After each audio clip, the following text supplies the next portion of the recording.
mulai tanggal 31 Maret 2021 juga 13 Desember.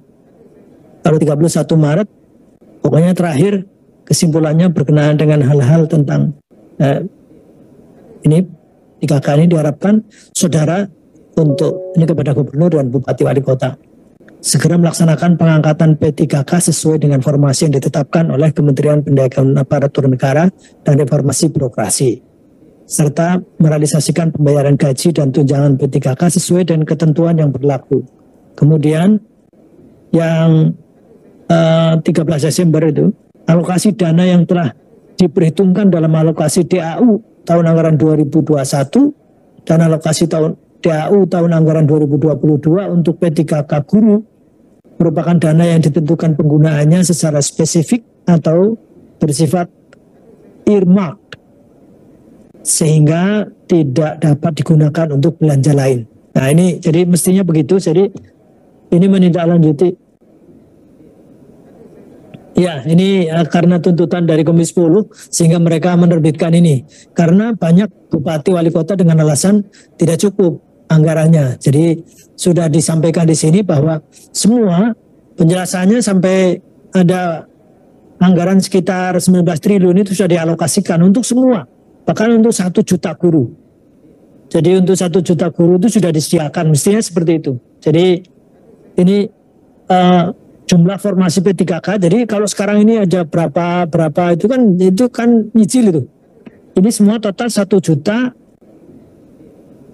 2.616 formasi mestinya. Ini belum apa-apanya ini dibanding dengan yang sudah direalisasikan.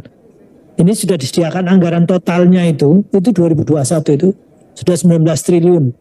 Meskipun setelah dihitung di sini oleh pimpinan komisi bahwa ini memang tidak seluruhnya. Jadi itu terkonfirmasi dengan ada salah satu bupati Landak kalau nggak salah ikut lewat Zoom bahwa itu hanya untuk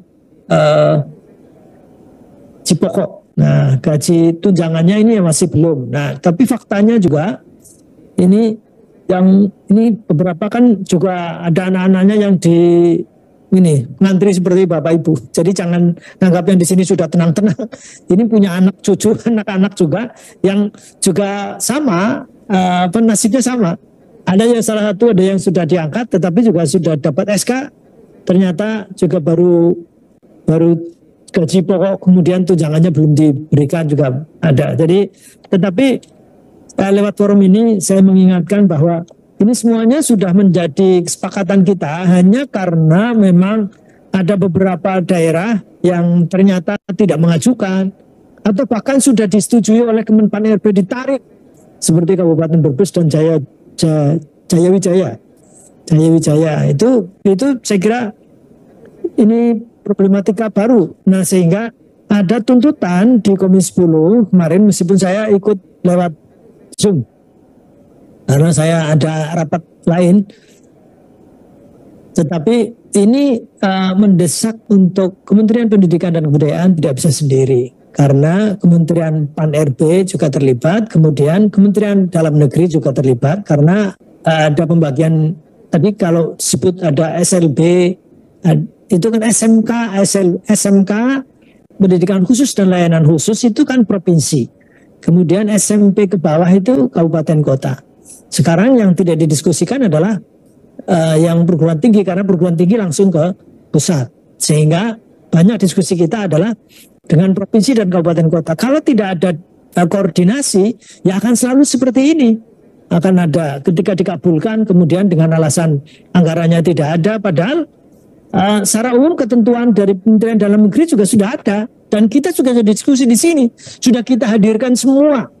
Itu Permendagri nomor 6 2021. Tidak mungkin mestinya tidak ada daerah-daerah yang kemudian menolak, apalagi kemudian ada nanti yang secara teknis seperti tadi bahasa Inggris misalnya, sebelumnya ada olahraga, kemudian guru kesenian dan sebagainya itu, kemudian PAI dan seterusnya. Ini semua sudah dicarikan jalan keluar dan akhirnya semua sudah diselesaikan di sini. Jadi kesepakatan untuk kemudian membuka olahraga, kemudian bahasa Inggris dicarikan jalan keluar. Dicarikan jalan keluar. Tetapi realisasinya seperti ini, maka pertemuan ini menjadi penguat. Besok kita ketemu, hari besok ini kita ketemu dengan menteri. Mudah-mudahan sebagian yang sudah kita cicil itu secara teknis harus segera diselesaikan, tetapi secara kebijakan juga harus sudah diselesaikan di sini juga. Jangan sampai kemudian berulang terus, nanti kita akan mendapatkan keluhan-keluhan yang sama. Dan bahkan kalau kemudian ditarik ke belakang secara humanistik, ini ada tidak sinkronan, kemudian yang mengakibatkan tidak sengaja mungkin, tetapi itu menzalimi. Karena ini menyangkut nasib itu kan, ya itu bapak-bapak sendiri, bapak ibu itu sendiri. Tapi ada yang sudah berkeluarga, ada yang punya istri, punya anak dan sebagainya. Ini kan buntutnya akhirnya menjadi masalah panjang. Dan kemudian waktunya tidak, ya tahun 2019 itu kan akhirnya SK-nya keluar 2021.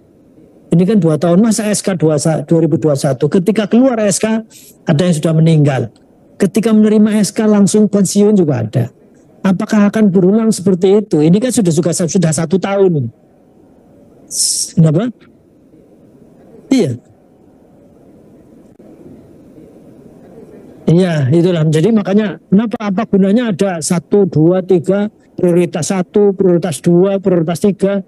Kalau prioritas 1 ya prioritas 1 lebih dulu, selesaikan dulu misalnya begitu. Nah, itulah saya kira ini kan kita tidak sedang ngomong sendiri. Ini mudah-mudahan Bu Nono, Pak Nadiem juga melihat, dan atau mungkin sekarang tidak dilihat, mungkin nanti akan dibuka malam hari atau direnungkan, mudah-mudahan mendengarkan juga keluhan Bapak Ibu, untuk nanti besok juga kita akan menyampaikan lagi kepada beliau-beliau. Saya kira demikian, dan waktunya sudah berakhir, maka ini ada kesimpulan tetapi panjang sekali, dan saya hanya perkenankan saya mengambilkan kesimpulan sedikit saja terhadap aspirasi dan informasi yang disampaikan oleh para narasumber. Ada 3 dari kelompok kerja guru bahasa Inggris Sekolah Dasar Provinsi DKI Jakarta, kemudian Forum Honorer PGRI Provinsi Jawa Timur, dan Forum Honorer PGRI Kersdenan